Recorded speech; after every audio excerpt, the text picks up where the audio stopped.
Hi hello friends, welcome to my YouTube channel. ಇವತ್ತಿನ ವಿಡಿಯೋದಲ್ಲಿ ನಾನು ಒಂದು ಹೆಲ್ದಿ ಆಗಿರುವಂತಹ ಬ್ರೇಕ್ಫಾಸ್ಟ್ ರೆಸಿಪಿನ ಶೇರ್ ಮಾಡ್ತಾ ಇದ್ದೀನಿ.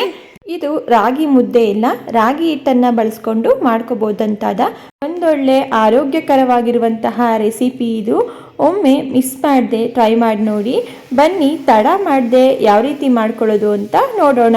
ಆರೋಗ್ಯಕರವಾಗಿರುವಂತಹ ರಾಗಿ ಬ್ರೇಕ್ಫಾಸ್ಟ್ನ ಮಾಡ್ಕೊಳ್ಳೋದಕ್ಕೆ ನಾನಿಲ್ಲಿ ಮೊದಲು ಒಂದು ಪ್ಯಾನ್ ಇಟ್ಕೊಂಡಿದ್ದೀನಿ. ಪ್ಯಾನ್ ಬಿಸಿಯಾಗಿದ ನಂತರ ಇದಕ್ಕೆ 1 ಸ್ಪೂನ್ ಆಗೋಷ್ಟು ಎಣ್ಣೆನ ಸೇರಿಸ್ಕೊಳ್ತಾ ಇದ್ದೀನಿ. ಎಣ್ಣೆ ಬಿಸಿಯಾಗಿದ ನಂತರ ಅರ್ಧ ಟೀ ಸ್ಪೂನ್ ಆಗೋಷ್ಟು ಸಾಸಿವೆ, ಅರ್ಧ ಟೀ ಸ್ಪೂನ್ ಆಗೋಷ್ಟು ಜೀರಿಗೆ, 1 ಟೀ ಸ್ಪೂನ್ ಆಗೋಷ್ಟು ಉದ್ದಿನಬೇಳೆ, 1 ಟೀ ಸ್ಪೂನ್ ಆಗೋಷ್ಟು ಕಡಲೆಬೇಳೆ, ಇಷ್ಟು ಪದಾರ್ಥಗಳನ್ನ ಸೇರಿಸ್ಕೊಂಡು ಮೀಡಿಯಂ ಫ್ಲೇಮಲ್ಲಿ ಇಟ್ಟು ಕಡಲೆಬೇಳೆ ಹಾಗೂ ಉದ್ದಿನಬೇಳೆ ಚೆನ್ನಾಗಿ ಫ್ರೈ ಆಗಬೇಕು. ಅಲ್ಲಿವರೆಗೂ ಇದನ್ನು ಮಿಕ್ಸ್ ಮಾಡ್ಕೊಳ್ತಾ ಫ್ರೈ ಮಾಡ್ಕೊಳ್ಳೋಣ. ಸಾಮಾನ್ಯವಾಗಿ ಚಿಕ್ಕ ಮಕ್ಕಳೆಲ್ಲ ಮುದ್ದೆ ತಿನ್ನೋದಿಲ್ಲ, ಆದರೆ ಈ ರೀತಿ ಅವ್ರಿಗೆ ಮಾಡಿಕೊಡಿ, ತುಂಬಾ ಇಷ್ಟಪಟ್ಟು ತಿಂತಾರೆ, ತುಂಬಾ ರುಚಿಯಾಗಿರುತ್ತೆ. ನೋಡಿ, ಈಗ ಕಡಲೆಬೇಳೆ ಉದ್ದಿನಬೇಳೆ ಕೂಡ ಫ್ರೈ ಆಗಿದೆ. ನಂತರ ಇದಕ್ಕೆ ನಾನಿಲ್ಲಿ ಸಣ್ಣದಾಗಿ ಕಟ್ ಮಾಡಿಟ್ಕೊಂಡಿರುವಂತಹ ಸ್ವಲ್ಪ ಕರಿಬೇವಿನ ಸೊಪ್ಪನ್ನು ಸೇರಿಸ್ಕೊಳ್ತಾ ಇದ್ದೀನಿ. ಇದ್ರ ಜೊತೆಗೆ ಸಣ್ಣದಾಗಿ ಕಟ್ ಮಾಡಿ ಇಟ್ಕೊಂಡಿರುವಂತಹ ಒಂದು ಹಸಿಮೆಣಸಿನ್ಕಾಯಿನ ಸೇರಿಸ್ಕೊಳ್ತಾ ಇದ್ದೀನಿ. ಮಕ್ಕಳಿಗೆ ಕೊಡೋದಾದರೆ ಖಾರ ನೋಡಿ ಸೇರಿಸ್ಕೊಳ್ಳಿ. ನಂತರ ಇದಕ್ಕೆ ಸಣ್ಣದಾಗಿ ಕಟ್ ಮಾಡಿ ಇಟ್ಕೊಂಡಿರುವಂತಹ ಒಂದು ಈರುಳ್ಳಿನ ಸೇರಿಸ್ಕೊಂಡು ಮೀಡಿಯಂ ಫ್ಲೇಮಲ್ಲಿಟ್ಟು ಈರುಳ್ಳಿ ಸಾಫ್ಟ್ ಆಗಬೇಕು, ಅಲ್ಲಿವರೆಗೂ ಇದನ್ನು ಮಿಕ್ಸ್ ಮಾಡ್ಕೊಳ್ತಾ ಫ್ರೈ ಮಾಡ್ಕೊಳ್ಳೋಣ. ಈಗ ಈರುಳ್ಳಿ ಸಾಫ್ಟ್ ಆಗಿದ ನಂತರ ಇದಕ್ಕೆ ನಾನಿಲ್ಲಿ ತುರಿದಿಟ್ಕೊಂಡಿರುವಂತಹ ಅರ್ಧ ಕಪ್ ಆಗೋಷ್ಟು ಕ್ಯಾರೆಟ್ನ ಸೇರಿಸ್ಕೊಳ್ತಾ ಇದ್ದೀನಿ.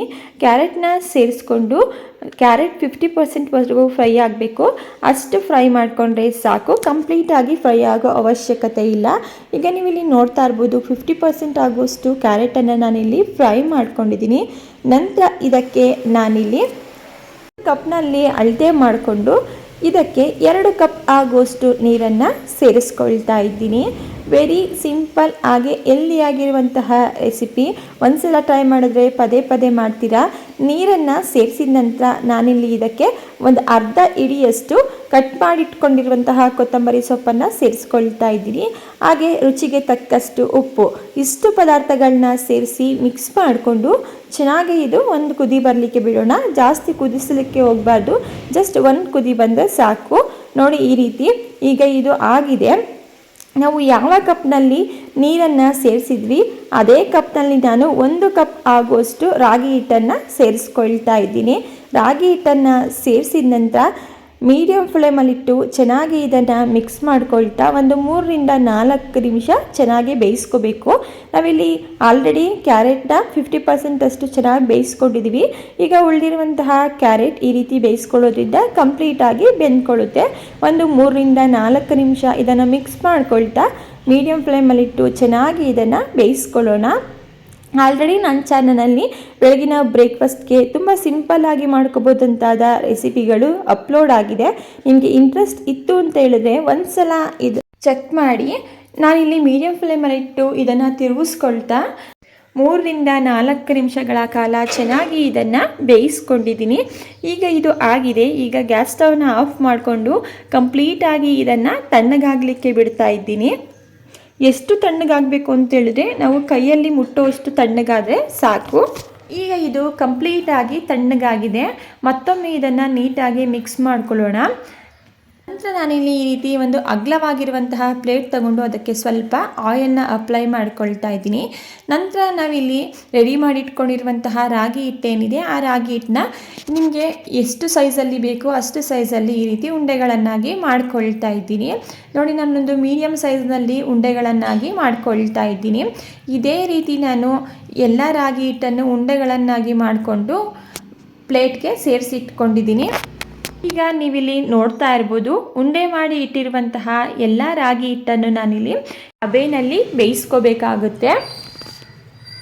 ಈ ಕಡೆ ನಾನು ಗ್ಯಾಸ್ ಸ್ಟವ್ನ ಆನ್ ಮಾಡಿ ಒಂದು ಪಾತ್ರೆಯಲ್ಲಿ ಸ್ವಲ್ಪ ನೀರಿಟ್ಟು ಬಿಸಿಯಾಗಲಿಕ್ಕೆ ಇಟ್ಟಿದ್ದೆ. ನೋಡಿ, ನಾನು ಈ ರೀತಿ ಒಂದು ಪ್ಲೇಟನ್ನು ಇಟ್ಟು ನಂತರ ನಾವು ರೆಡಿ ಮಾಡಿ ಇಟ್ಕೊಂಡಿರುವಂತಹ ರಾಗಿ ಹಿಟ್ಟಿನ ಉಂಡೆಗಳೇನಿದೆ ಅದನ್ನು ಈ ಪ್ಲೇಟ್ನಲ್ಲಿ ಈ ರೀತಿ ಪ್ಯಾನ್ಗೆ ಸೇರಿಸ್ಕೊಳ್ತಾ ಇದ್ದೀನಿ. ನಂತರ ಒಂದು ಲಿಡ್ಡನ್ನು ಕ್ಲೋಸ್ ಮಾಡಿ ಇದನ್ನು ಮೀಡಿಯಂ ಫ್ಲೇಮಲ್ಲಿ 5 ರಿಂದ 6 ನಿಮಿಷಗಳ ಕಾಲ ಹಬೆಯಲ್ಲಿ ಬೇಯಲಿಕ್ಕೆ ಬಿಡ್ತಾ ಇದ್ದೀನಿ. ಈಗ ಇದು ಆಗಿದೆ, ನೀವಿಲ್ಲಿ ನೋಡ್ತಾ ಇರ್ಬೋದು. ರಾಗಿ ಉಂಡೆ ಕೂಡ ಬೆಂದು ದಪ್ಪದಾಗಿ ಉಬ್ಬಿದೆ. ನಿಮ್ಮನೇಲಿ ಏನಾದರೂ ಸ್ಟೀಮರ್ ಇತ್ತು ಅಂತ ಹೇಳಿದ್ರೆ ಇನ್ನು ಈಸಿಯಾಗಿ ಈ ರಾಗಿ ಉಂಡೆಗಳನ್ನ ಬೇಯಿಸ್ಕೋಬೋದು. ಈಗ ರೆಡಿಯಾಗಿರುವಂತಹ ಈ ರಾಗಿ ಉಂಡೆಗಳನ್ನ ನಾನಿಲ್ಲಿ ಚಟ್ನಿ ಜೊತೆ ಸರ್ವ್ ಮಾಡ್ಕೊಂಡಿದ್ದೀನಿ. ಇದಕ್ಕೆ ಯಾವುದೇ ಚಟ್ನಿ ಆಗಲಿ ಸೂಪರ್ ಆಗಿರುತ್ತೆ. ನಾನಿವತ್ತು ಈ ರಾಗಿ ಬ್ರೇಕ್ಫಾಸ್ಟ್ ಜೊತೆ ಸೂಪರ್ ಕಾಂಬಿನೇಷನ್ ಆಗಿ ತೆಂಗಿನಕಾಯಿ ಚಟ್ನಿನ ರೆಡಿ ಮಾಡ್ಕೊಂಡಿದ್ದೆ. ಒಂದ್ಸಲ ಈ ವಿಧಾನದಲ್ಲಿ ಈ ರಾಗಿ ಬ್ರೇಕ್ಫಾಸ್ಟ್ ರೆಸಿಪಿನ ಟ್ರೈ ಮಾಡಿ ನೋಡಿ, ಹಾಗೆ ಹೇಗೆ ಬಂತು ಅಂತ ಹೇಳಿ ಕಮೆಂಟ್ ಮಾಡಿ.